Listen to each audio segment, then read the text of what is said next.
ತುಲಾ ರಾಶಿಯವರಿಗೆ ಈ ವರ್ಷ ವಿವಾಹ ಯೋಗ, ಸುಖ ಸಮೃದ್ಧಿ, ಹೆಣ್ಣು ಮಕ್ಕಳಿಗೆ ಮತ್ತು ವಿವಾಹ ಆಗದೇ ಇರತಕ್ಕಂಥವರಿಗೆ ಕಂಕಣ ಭಾಗ್ಯ ಕೂಡಿ ಬರುವಂಥ ಯೋಗ ಉಂಟು.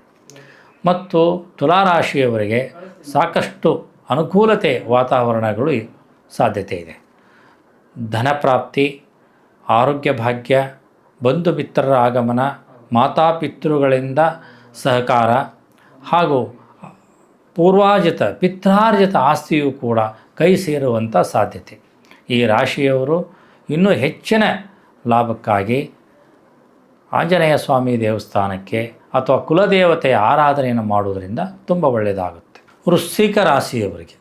ವೃಶ್ಚಿಕ ರಾಶಿಯವರಿಗೆ ಸ್ವಲ್ಪ ಅಪಘಾತಗಳು, ಕಂಟಕ ಉಂಟು.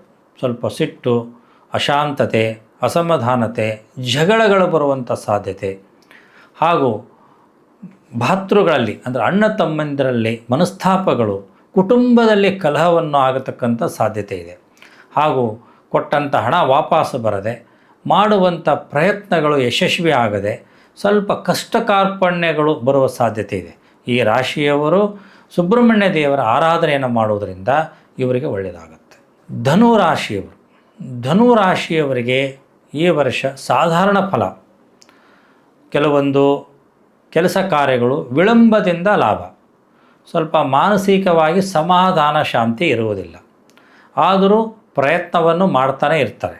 ಸ್ವಲ್ಪ ಮಕ್ಕಳಿಗೆ ಸ್ವಲ್ಪ ತೊಂದರೆ, ರೈತರಿಗೂ ಸ್ವಲ್ಪ ತೊಂದರೆ, ಸ್ವಲ್ಪ ಪಶು ಪ್ರಾಣಿಗಳನ್ನು ಸಾಕುವಂಥ ವ್ಯಕ್ತಿಗಳಿಗೂ ಸ್ವಲ್ಪ ಕಿರಿಕಿರಿ ಹಾಗೂ ಹಣಕಾಸಿನ ಸಮಸ್ಯೆ.